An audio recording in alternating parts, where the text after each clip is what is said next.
Bes, ngayong Young and Fresh Monday, na iba ang tingin sa iyong jowa. May halong, hindi mali siya, pero parang pagdududa. What is the meaning of this? Bakit ka nagdududa? Wala pang ang ginagawang masama. Anxiety yan. Ay nako, may gusto akong tanongin eh. Ikaw ba, Bes? Paano mo ba malalaman kung nasa tamang tao ka na? Ha? Sige nga, isipin mo nga yan.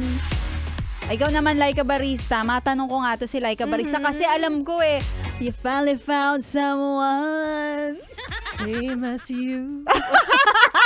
Alam mo, back to you. Oo. You finally found someone. Paano ba malalaman kung nasa tamang tao ka na? Para sa akin, malalaman mo kapag nasa tamang tao na kapag magana ka ng kumain. Maganang kumain. Kapag matakaw ka na, kapag lumalaki ka na. Oo. Tsaka nasa tamang tao ka na kapag lagi ka ng mali. Charot. Oo. O, ganun pala. Oo. So, ikaw para sa'yo, ano ba? Hindi ko alam eh. Hindi ko nga sure eh. Calling the attention of... Ay! Oo nga. Pero, kasi diba, well, paano ko ba masasabi? Paano ko masasabi kung nasa... Kaya nga tinatanong kita kasi hindi ko rin alam. Siguro, ayan, kapag ayaw mo nang umuwi, ayaw mo nang umuwi. Kasi ayaw mo makarinig ng sigawan, ganun ba? Charot. Oo. Well, siguro para sa ibang mga lalaki, feeling ko lang sila yung mga tipo ng umuuwi agad. Oo, kasi syempre, bukod sa miss na miss nila yung asawa nila o mga jowa nila, gustong-gusto nilang makita. Parang may kasamang pagmamahal eh, kapag ganun may respeto ka sa partner mo na, kasi sabi, alam niya ang out ko kasi 5 o'clock PM, so kailangan na makauwi na ako kahit 5:15. Oo, 5:15. Grabe, nag-airplane na. Ang lapit ng bahay sa opisina. Oo, totoo yan. Isa pa yan, no? Oo, 'di ba? Kasi parang nakakagigil na kapag halimbawa hindi mo siya agad-agad nakikita. Although sabi mong malate lang siya ng konti, pero parang na yun eh, kasama yun sa language of love. Yes, exactly. Tsaka kapag halimbawang nakikita mong yung taong to, kapag alam mong paparating na siya sa bahay, pauwi na siya, excited kang magluto, excited kang iluto yung paborito niyang ulam, tapos talagang nakakataba ng puso kapag nakikita mo nasasarapan siya sa'yo. I mean, dun sa niluto mo. Ay, ikaw talaga, Laika Barista. Tapos malalaman mo rin siguro, isa sa mga senyalis na nasa tamang tao ka na, kapag alam mo yon, yung nasa-stress ka na. O, syempre may mga darating sa yung mga bills, kuryente, tubig, mga internet. Dapat nasa-stress ka dati, mag-isa ka lang. Ngayon may kasama ka na nasa-stress. May kahati ka na sa stress, di ba? O kaya meron ng sasagot ng stress mo. Ay. Nasa tamang tao ka Nasa tamang tao ka na talaga. Pero naniniwala ka ba naniniwala ka ba na dapat hinahanap yung tamang tao? Hindi. Why so? Same. Oo, hindi dapat din. Ako kasi feeling ko hindi naman talaga siya nagpapahanap eh. Oo. Kumbaga kumbaga nasa yung pagde-decode na yun eh, kung yung taong yun ba ay tama o may tama lang. May tama lang. May tama sa utak pala. O diba? Kasi halimbawa ikaw, Laika Barista, kung halimbawa ako si lalaki ako, ang pangalan ko ay Mario. Brando. Brando. Tapos nakilala kita. Masasabi kong tamang tao ka kasi perspective ko 'yon. Na ito talaga yung ideal ko na sa isang tamang tao, si Laika Barista, yung yung may tamang toyo. Yan. O diba? Depende pa rin talaga kasi ganun din ako. Parang naniniwala ako na wala naman talagang tamang tao, walang right person. Correct. Kasi 'di ba sabi nga nila, the key to succeeding in a relationship is not finding the right person. It's learning to love the person you found. Yes, I finally found someone. Words of wisdom for today's video. Walang kalokohan. Oo, 'di ba? You don't have to find it. You have to, You just have to learn to love that person to be right. Yeah. Not to be wrong. Learn to love the person you found. Yan. Tama.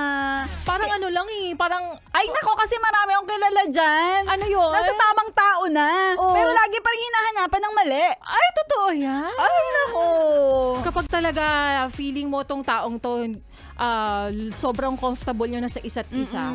Parang minsan hindi mo na nakikita o na-appreciate yung meron siya. Tapos lagi mo nang nahahanap yung mga pagkakamali niya. No? Totoo. Tapos kapag nawala, dyan mo siya ma-appreciate. Ayan, ganyan na ganyan. Kaya kung ako sa'yo, bes, kung ayaw mo naman na magpasko ng single, alam mo, broken-hearted pa, diba? Pagtsaga mo na kung anong meron kang jowa dyan. Oo. Tama na yan. Nasa tamang tao ka na. Makontento ka kasi alam mo, makahanap ka man ng bago, magkakaroon din kayo ng problema ulit. Correct. Pwedeng parehas lang o pwedeng mas malala. Tama. O problema mo sa kanya, inom siya ng inom. O baka mamaya kapag pinalitan mo yan, yung bago mo makikilala, mas tumador pa pala. Oo, kaya naman iba pala yung tinutoma. Oo. Suka pala yung tinutoma. Nakakailang galon, no? Diba? Kaya kung ako sa'yo, basta may mga may mga non-negotiable talaga na yun talaga yung mga hindi mapapatawad. Kagaya ng mga ginagawa ng iba. Ano yan? Naktumo third party. Ay, nako.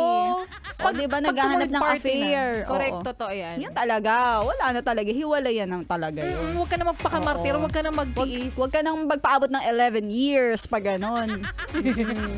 kung strong ka, no? Meron talagang iba, wala kailangan nating tiisin. Ito lang naman, looking at the brighter side of life, at least ano siya, mahaba. Mahaba, diba? Mahaba. Pasensya niya.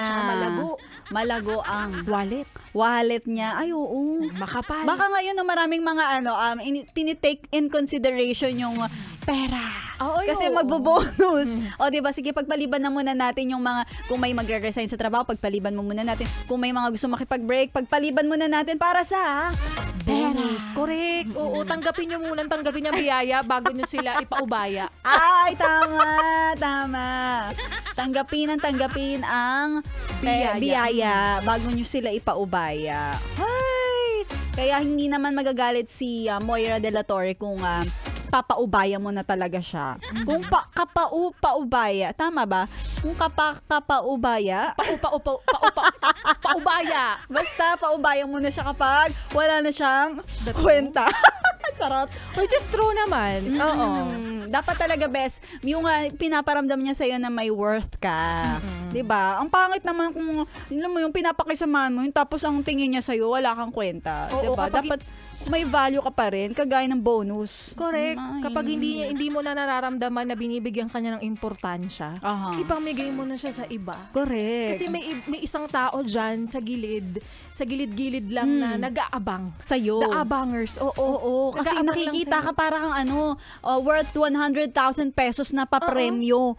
Diba? Nang Yes the Best sa Singer on the Air. Correct. Oo. Kaya abangan nyo yan sa Friday, ha? Ayan. Malalaman nyo talaga kung sino pinakamagagaling. Sino ang the best of the best. Correct. At sa lahat ng mga best natin, tuloy-tuloy nyo lang ang pakikitutok sa mga tugtugang nakakayangin fresh. Hatid sa'yo ni Laika Barista.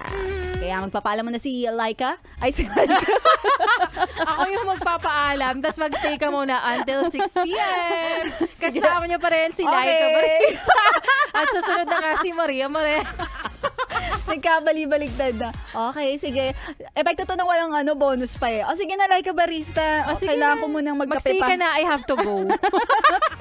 Oy, may huli ka, bes, mamayan. Si B-Boy Bibo nag-iikot-ikot. Ay, talaga ba? Oo, nag-aanap siya ng Pumasok ka na, B-Boy. Go, go, go.